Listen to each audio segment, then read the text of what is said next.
Bismillahirrahmanirrahim. Assalamualaikum warahmatullahi wabarakatuh. Alhamdulillah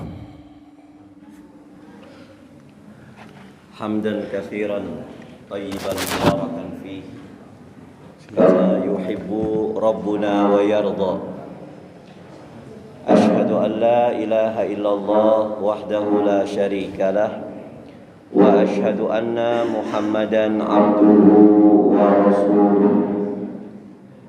Allahumma salli wa sallim ala Rasulillah sallallahu alaihi wasallam wa ala alihi wa ashabihi wa man sara ala nahjihi wa tamassaka bi sunnati rasuli wa sallama tasliman katsiran.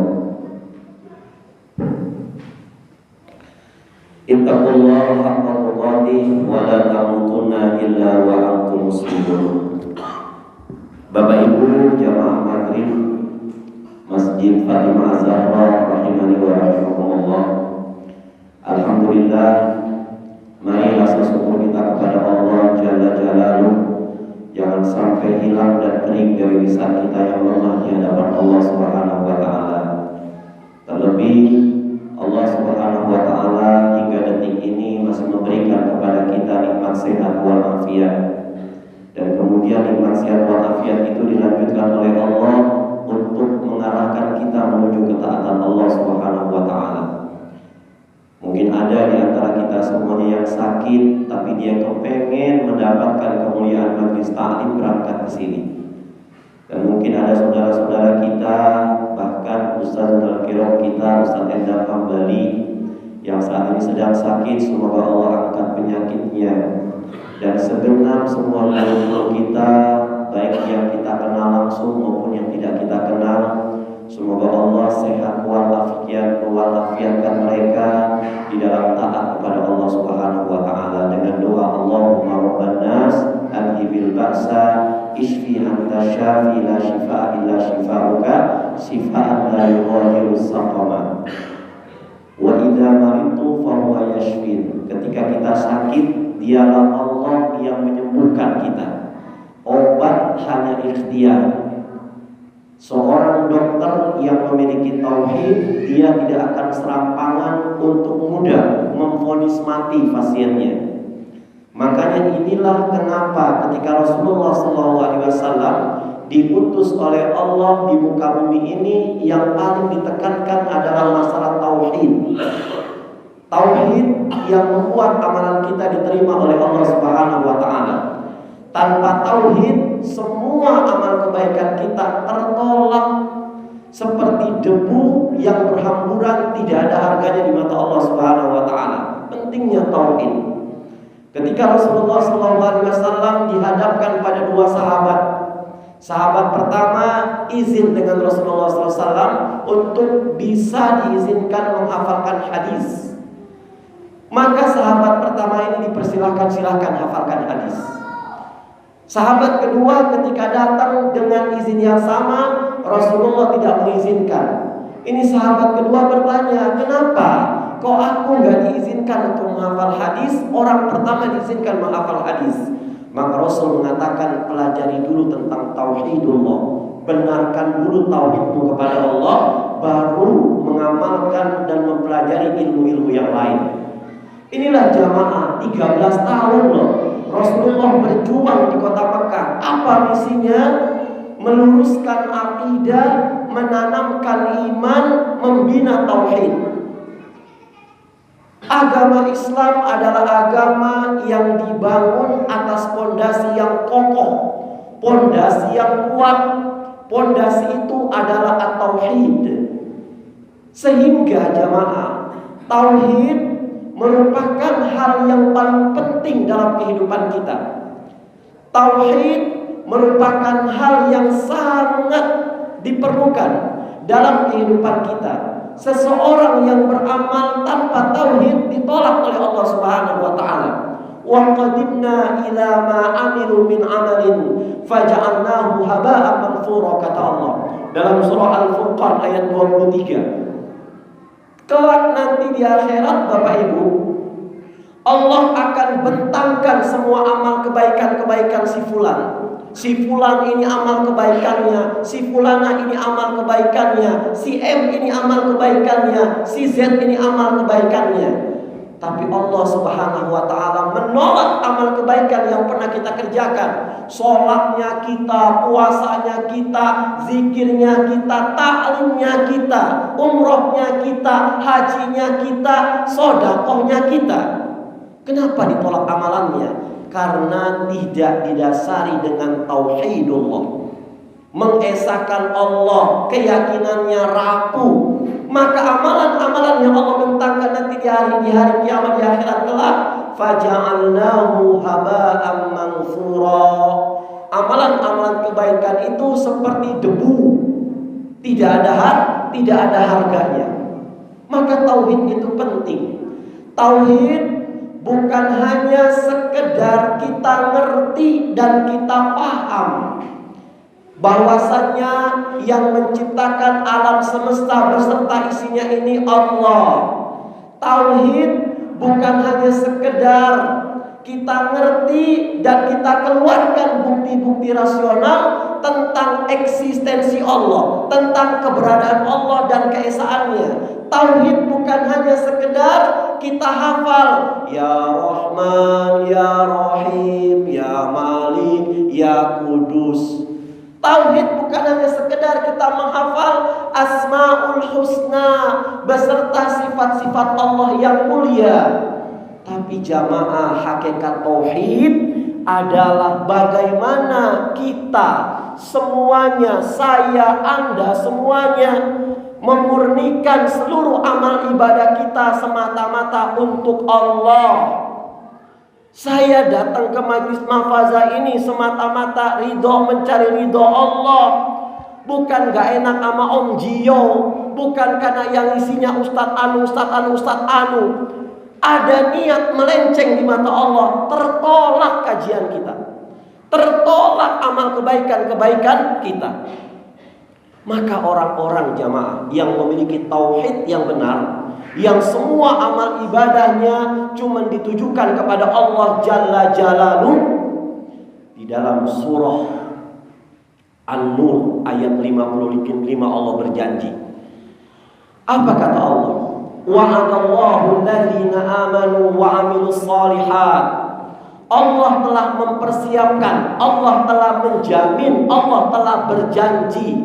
Kepada siapa? Kepada orang-orang yang beriman, wanita beriman, laki-laki beriman. Bukan hanya beriman, dia juga harus beramal saleh.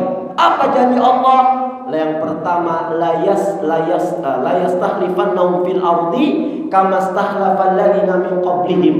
Yang pertama, Allah akan memberinya kuasa sebagaimana Allah telah memberikan kekuasaan kepada orang-orang sebelumnya. Jamaah, agama kita diinjak-injak karena Allah cabut umat Islam itu berkuasa.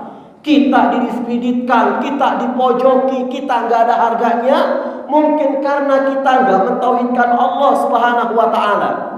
Maka sampaikan kepada orang-orang Islam terutama di Indonesia ini, kalau Islam mau bangkit kembali, kita akan berpuasa di bumi Indonesia ini. Maka pertama beriman kepada Allah, beramal soleh. Allah akan janjikan, Allah akan berikan kekuasaan kepada orang-orang Islam, kepada orang-orang yang bertauhid. Sebagai Allah, bagaimana Allah telah memberikan kekuasaan kepada orang-orang sebelum kamu. Wa la yumakkinannahum dinahumul ladzi irtadalahum. Yang kedua, kalau kamu beriman, kalau kamu beramal soleh, Allah akan meneguhkan pendirianku kepada Islam.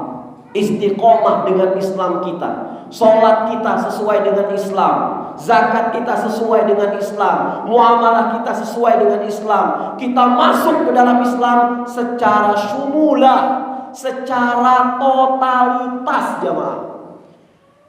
Kemudian wala yubaddilannahum min ba'di khaufim amna, kata Allah. Setelah Allah memberikan kita kekuasaan, Allah bisa menjadikan kita mengatur orang lain dengan Islam. Kemudian yang kedua, Allah Subhanahu wa taala meneguhkan agama Islam sebagai agama yang Allah ridhoi di dalam diri kita. Yang ketiga, Allah akan merubah jamaah kondisi kita mungkin yang saat ini kita tertekan, yang saat ini kita dalam keadaan tidak aman, tidak sentosa, bentar-bentar gini, Allah akan ganti kita dengan kondisi yang aman. Syaratnya apa? Yang budunani wala yusyrikuna bi syai'a. Kita nyembah Allah. Kemudian yang kedua, kita tidak menyekutukan Allah dengan sesuatu apapun. Ini syaratnya. Nyembah Allah, percaya kepada klinik-klinik gak diterima sama Allah Subhanahu wa taala. Makanya saya katakan tauhid, iman, memiliki tauhid yang benar itu diperlukan dalam segala profesi, apapun profesi kita. Seorang dokter, tadi saya bilang, seorang dokter memiliki tauhid yang bagus, dia tidak akan mudah memvonis mati pasiennya. Seorang pedagang memiliki tauhid yang bagus, dia tidak akan mendatangi dukun-dukun untuk minta laris. Seorang pegawai memiliki tauhid yang kental kepada Allah, dia tidak akan pernah mendatangi orang pintar supaya jabatannya naik. Seorang guru, seorang ustadz, seorang kiai, seorang pemikir yang memiliki murid ribuan mungkin, dia tidak akan pernah, kalau punya tauhid, ini guru tidak akan mudah mengatakan, tuh lihat muridku sekarang jadi orang. Emang dulu jadi apa, monyet? Pinter gara-gara saya. Hafal Quran gara-gara saya. Hidupnya tenang tuh dia, pendidikannya bagus. Siapa yang ngajar? Saya. Seorang nelayan yang memiliki tauhid, dia tidak akan pernah memberikan kepada laut sedekah laut, jemaah. Petani yang bertauhid, dia tidak akan pernah naruh sesajen di pertanian mereka. Apalagi angkatan bersenjata yang memiliki tauhid kepada Allah, tauhid yang benar, dia gak akan pernah pesimis, gak akan pernah takut menghadapi musuh, bagaimanapun komplitnya fasilitas persenjataan musuh. Aparat yang memiliki tauhid yang benar, dia tidak akan bertindak menyalahi wewenang. Penguasa, pemimpin, apapun pemimpinannya, apapun yang dia pimpin, kalau memiliki tauhid yang benar, dia tidak akan pernah menzalimi rakyatnya, jemaah. Maka tauhid itu mencerdaskan bangsa. Saya singgung kemarin di fikih muamalah, tauhid itu mencerdaskan bangsa. Hati-hati Bapak Ibu kita, jangan pernah kita betul-betul tawakal dengan uang kita, tawakal dengan sekolah kita. Anak kamu sekolah di mana? Di sekolah sini. Oh, anak saya sudah ada jaminan sekolahnya di sekolah yang elit, bayarannya puluhan juta, pasti dia hafal Quran, pasti dia nyerocos bahasa segala macam. Kalau dia memiliki tauhid yang benar, dia tidak akan pernah mengatakan seperti itu. Dia tahu Allah itu pemilik dan pemelihara alam semesta. Allah yang membolak-balikan hati manusia, Ibu Bapak. Kemarin saya bilang, kita cinta kepada anak kita. Kita kepengen anak kita cinta Quran, kita kepengen anak kita cinta masjid, kita kepengen anak kita cinta untuk beribadah kepada Allah. Jangan cuma menyerahkan kepada pihak sekolah, menyerahkan kepada pihak pondok pesantren, menyerahkan kepada pihak pendidikan. Nanti kecewa, jemaah. Apapun yang kita lakukan tanpa tauhid yang benar, hasilnya kecewa. Bapaknya marah-marah. Ibu guru, mana kepala sekolahnya? Di ruangan, Pak. Saya akan ketemu kepala sekolah. Ada apa, Pak? Pokoknya saya mau protes. Silakan, Pak, datang ke kamar kepala sekolah. Pak, ini gimana sekolah? Saya bayar puluhan juta ke sekolah ini. Katanya kurikulumnya kalau sudah kelas 3 hafal Al-Quran mungkin, terutama juz 30. Sholatnya rajin, bangun malamnya gak pernah dibangunin, subuhnya langsung bangun. Ternyata 3 tahun saya sekolah di sekolah ini bertolak belakang dengan semua harapan-harapan saya. Alhamdulillah kepala sekolahnya ikut kajian Malsin, dia bisa jawab. Pak, hati itu punyanya Allah, Pak. Jangankan saya kepala sekolah, Bapak saja gak bisa merubah hati anak-anak kita. Nah, nanti kamu kalau sudah masuk ke rumah ini jadi namu, tolong ya jaga sikap. Gak bisa kita merubah hati anak-anak kita. Inna quluba bani Adam baina isba'aini min asabi'ir rahman. Sesungguhnya hati istri kita, hati suami, hati anak-anak kita, bahkan hati anak buah kita dalam genggaman jemarinya Allah Subhanahu wa taala. Yusarrifu haitsu yasha. Allah itu yang memiliki kuasa, prerogatif, hak yang betul-betul prerogatif untuk apa? Memalingkan hati anak-anak Adam, jemaah. Jadi gimana, Pak? Sebagus apapun kurikulum sekolah, sebagus apapun yang namanya sekolah, elitnya minta ampun, lulusannya orang-orang sukses semuanya, kalau anak kita cuma diserahkan tanpa doa dari emak bapaknya, mustahil jadi orang yang sesuai dengan harapan kita. Anaknya lagi baca Quran, bapaknya main tiktokan, joget-jogetan. Terbalik apa ini? Anaknya ngaji, emaknya jemput anaknya, terbuka auratnya, ngobrol serampangan, ngomongin orang sana sini, gibahin orang. Mana mungkin koneksi akan masuk, jamaah? Ini handphone, ini koneksi, salah colok saja nggak masuk. Begitu juga anak-anak kita. Banyak orang-orang tua yang penuh dengan penyesalan. Ustadz, ini gimana Ustadz? Ternyata anak saya keluar dari pondok ini, sekolah ini, kok akhlaknya nggak maju, kurikulumnya nggak dapet, ini gimana? Jangan salahkan orang lain. Kepala sekolah, kepala madrasah, guru-gurunya, bahkan yayasannya sudah berjibaku, teman-teman, untuk menghadiahkan menu terbaik di kurikulum sekolah itu. Cuman lagi-lagi anak kita itu tergantung bapaknya. Ma fil aba fil abna. Apa yang ada pada bapaknya pasti ada pada anaknya.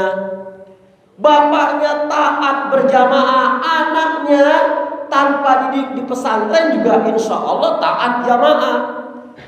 Tapi bapaknya nggak pernah berjamaah, ibunya terbuka aurat, nggak pernah ibadah kepada Allah. Kebetulan keduanya ini qadarullah hartanya banyak, disekolahkan di sekolah-sekolah agamis terkenal. Pulang dari pondok pesantren, hancur-hancuran jamaah. Hati, penting hati itu. Doakan anak-anak kita. Doaul walid liwaladihi kad'ain nabi li ummatihi. Kita harus matching. Suaminya taat, istrinya nggak taat, seakan-akan seperti burung bawa bobot badannya nggak naik-naik. Tapi kalau burung itu bersayap, mengepakkan sayapnya berbarengan, masya Allah, nggak usah masukin anak pondok pesantren. Kenapa? Loh, kita bapak ibunya bisa ngedidik kok. Dan kurikulum yang dasarnya pernah katakan apa? Berikan doa terbaik buat anak-anak kita. Gak bisa pakai bahasa Arab, gak usah pakai bahasa Arab.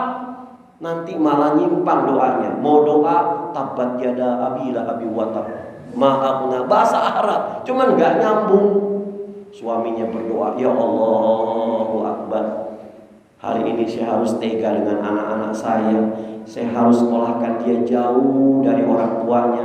Di sini saya makan daging, anak saya mungkin di sana cuma makan pop mie. Mudah-mudahan hari ini saya buat tega dia daripada nanti sudah besar dia membuat tega saya. Mendingan tega sekarang. Doa sama Allah. Anaknya di pondok bangun jam 2:30, bapak emaknya bangunnya jam 5:30. Gak nyambung, brother.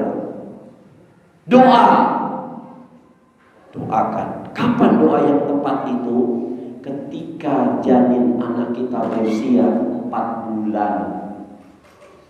Makanya acara-acara yang paling bagus tuh selain apa? Bukan 7 bulanan tapi 4 bulanan. Doa.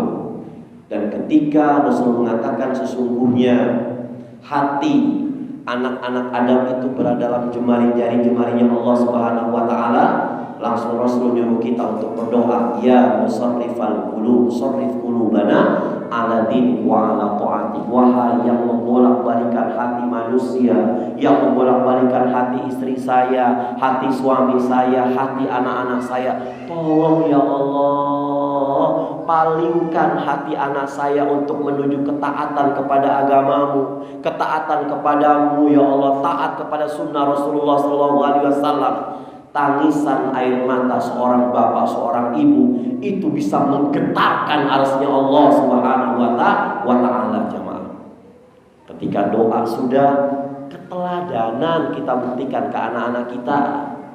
Nah, kamu di sekolah hafalan apa, nak? Lagi ada hafalan surah An-Naba, Pak. An-Naba itu surah apa? Juz 30, Pak. Coba bukakan suratnya. Bapaknya yang ikut membuka surat. Nyari Al-Quran yang ada bahasa Latinnya biar gampang bisa menghafal sama anaknya.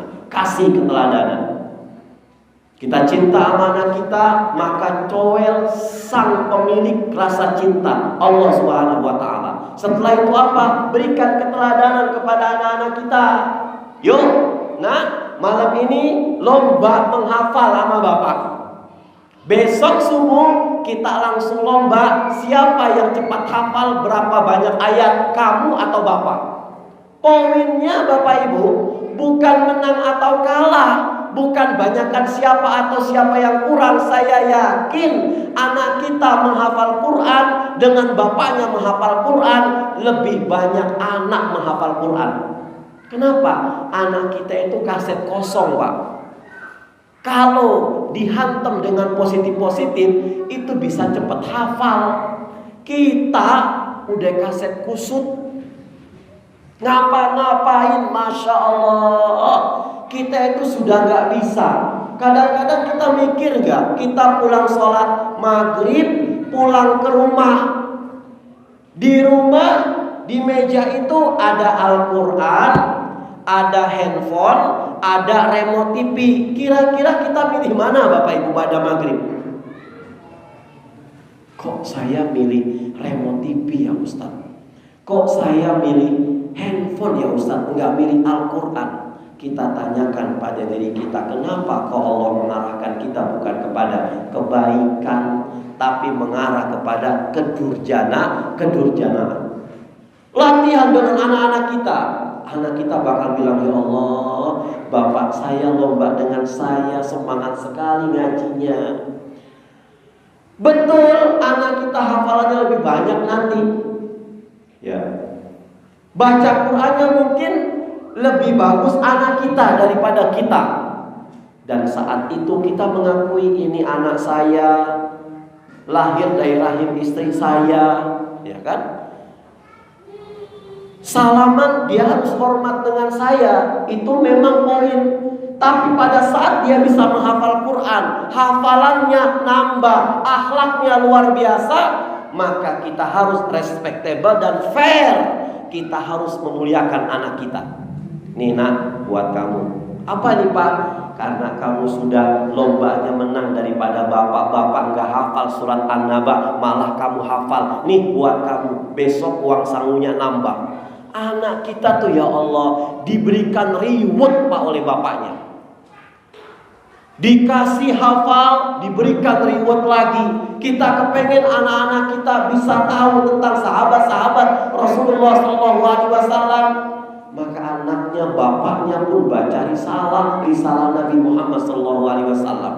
Kalau sekedar nonton TV, gampang Pak. Nonton TV sambil makan kacang bisa. Tapi kita belajar Al-Quran untuk menggembirakan anak kita, membaca sejarah-sejarah Nabi untuk menggembirakan anak-anak kita, itu butuh perjuangan yang luar biasa. Cinta Al-Quran, cinta kepada Allah dan Rasulnya pasti ada musuhnya. Apa musuhnya? TV di rumah. Apa musuhnya? Gadget di rumah. Gimana Ustadz menyikapi? Mungkin saya beda dengan Ustadz yang lain. Ustadz lain mengatakan TV bakar, handphone buang. Jangan, itu teknologi Pak. Teknologi itu gak punya salah. Dia nginfoin kita. Yang penting kita sebagai orang tua arahkan anak-anak kita. Saya baca ada buku bagaimana seorang anak justru nyari figur dari ayah tetangganya Pak. Ya, kenapa? Ini bapaknya seorang kiai di kampung Bu.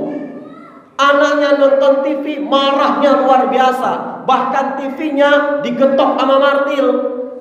Handphone gak boleh, TV gak boleh. Akhirnya setiap Senin sampai Jumat itu bapaknya keluar rumah ngisi-ngisi pengajian. Anaknya happy. Sabtu Ahad ayahnya gak ada kajian, anaknya malah jenuh ada bapaknya. Nanti suatu saat ngedoain, kapan sih bapak mati? Ternyata ketika Sabtu Ahad ada bapaknya, dia keluar rumah, main ke rumah tetangganya. Di rumah tetangga dia lihat TV. Ayah tangganya bilang, nak, kamu boleh nonton TV, gak apa-apa nonton TV. Cuma kalau sudah waktu sholat tolong dimatikan. Nobar gak apa-apa silahkan, mabar gak apa-apa silahkan. Cuman waktu azan tolong kamu harus tahu diri. Anaknya bilang, ya Allah, kok saya bukan bapaknya ini sih, malah bapaknya yang itu. Nyari figurnya anak-anak kita. Kalau memang kita mau ngelarang anak-anak kita main handphone, maka bapak wajib jangan punya handphone. Kalau kita mau ngelarang anak-anak kita nonton TV, bapak sama istri, istri sama suami nggak boleh naruh TV di kamar. Kita fair dengan anak-anak kita. Kalau memang ada TV, jangan ada TV. Kalau memang nggak main handphone, jangan handphone. Kenapa? Karena teknologi itu ditentukan oleh siapa yang megang teknologi itu, Bapak Ibu. Kalau yang nonton televisi itu orang yang gak punya iman, yang dilihat iklan sabun, yang dilihat iklan lipstik, pisau dipegang sama orang yang punya iman, paling banter cuman buat motong bika Ambon, apalagi buah-buahan, apalagi cabe, nyembeli hewan. Tapi kalau sebilah pisau dipegang sama orang-orang yang gak punya iman, bukan hanya ayam yang dipotong, bukan hanya buncis kangkung, cabe yang dikerat, leher mak bapaknya digorok, Bapak Ibu. Akhlak iman. Ketika bapaknya rajin bangun malam, gak usah ngebangunin istri anaknya, insya Allah Allah ubah hati-hati mereka, Bapak Ibu. Pendidikan itu mudah sebetulnya. Ini dalam kitab At-Tarbiyah wa Ta'lim Syekh Mahmud Yunus itu bilang doa yang penting. Yang kedua apa? Keteladanan. Kenapa saya selalu memberi contoh kepada anak-anak saya, tapi gak pernah saya bisa menjadi contoh buat anak-anak saya? Azan, mereka lagi pada main handphone, sudah tahu sebelum azan itu, ketika azan berkumandang handphone mati. Gak pernah saya gubris, lari saya ke atas, Allahu Akbar, Allahu Akbar. Buru-buru mereka sholat, Pak. Amal kebaikan yang digerakkan oleh anak-anak kita tanpa dimanyuni oleh orang tuanya, tanpa harus digerak-gerik oleh orang tuanya, anak tuh lebih nyaman. Anak tuh ngelihat siapa orang tuanya. Coba tanya anak-anak bapak, anak tetangga bapak dan ibu di rumah, tetangga-tetangganya, suruh tanyakan siapa figur anak-anak kita. Dia nggak menjawab, saya figurnya Ustazah, enggak. Saya figurnya ibu ini enggak, ibu guru ini enggak. Figurnya anak-anak kita itu ya emaknya sendiri. Figurnya anak laki-laki itu ya emaknya sendiri. Bagaimana menurut Anda, wahai anakku, wahai mas, tentang ibu kamu? Ibu adalah seorang wanita yang buawelnya minta ampun.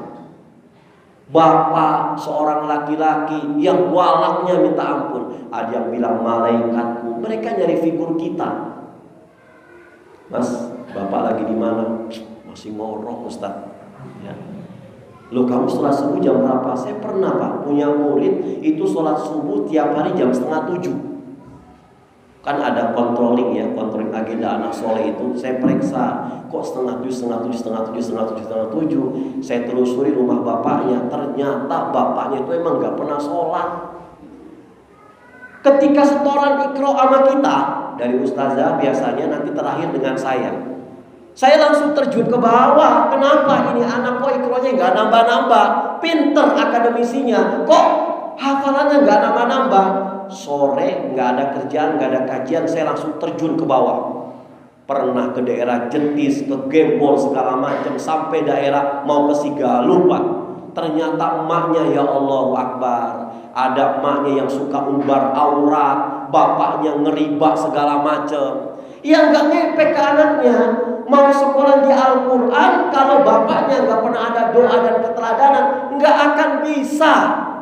Makanya pentingnya kenapa kami adakan Bapak Ibu persamaan persepsi. Ngumpul di sekolah ini jangan pikiran mau uang, jangan pikiran uang pembangunan, jangan. Yang penting itu gimana didik anak-anak kita. Bapaknya tuh ahli sujud, tanpa kita pesantrenkan Pak. Ya, misalkan ini saya bukan provokasi, enggak provokasi. Tanpa kita pesantrenkan, bapak meninggal, emaknya meninggal, itu anak nanti akan terekam. Ya Allah, dulu ada bapak saya, kalau 5 waktu tuh saya persir kemana-mana sama bapak, pasti kalau sudah waktu sholat berhenti mobil di depan masjid. Sholat. Ketika ke masjid pasti ya Allah tahiyatul masjid. Ketika mau kemana-mana pasti bapak gak akan keluar kecuali dunianya cuma sambilan. Tapi yang pertama adalah bagaimana waktu-waktu sholat. Jadi memang anak-anak kita itu gimana? Tauhidnya di kita semuanya. Belajar tentang tauhid rububiyah. Siapa yang memelihara anak-anak kita pada hakikatnya? Allah Subhanahu wa ta'ala. Serahkan pantauan kita kepada anak-anak kita itu hanya sebatas kita melihat anak kita di rumah, anak dimasakin tanpa MSG, tanpa mecin, nggak ada gula biang segala macam. Dititipkan ke sekolah tanpa pantauan kita, di kantin jajannya acak-acakan Pak. Itu kekuasaan kita dalam memantau anak-anak kita. Tapi ketika kita serahkan kepada Allah Jalla Jalaluhu, kepada Allah yang Mar-Rahman, Allah yang Mar-Rahim, saya katakan kepada siapapun kita, kalau punya anak 5 waktunya sudah cakep Pak, mau kita kirim kemanapun dia akan diselamatkan oleh Allah Subhanahu wa ta'ala. Mau SMP-nya negeri, SMA-nya negeri, kuliahnya di Jogja, dia sudah kita latih tepat waktu 5 waktu nih, Allah akan jaga anak-anak kita dari pergaulan-pergaulan yang gak benar.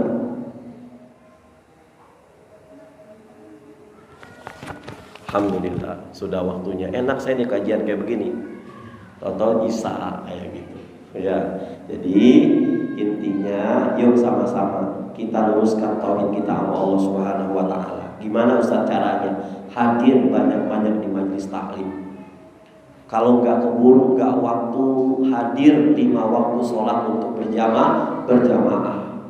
Ibu-ibu, kalau ada suami-suami yang 5 waktunya di rumah, jangan suruh pakai sarung, pakai celana, tapi suruh pakai mukena.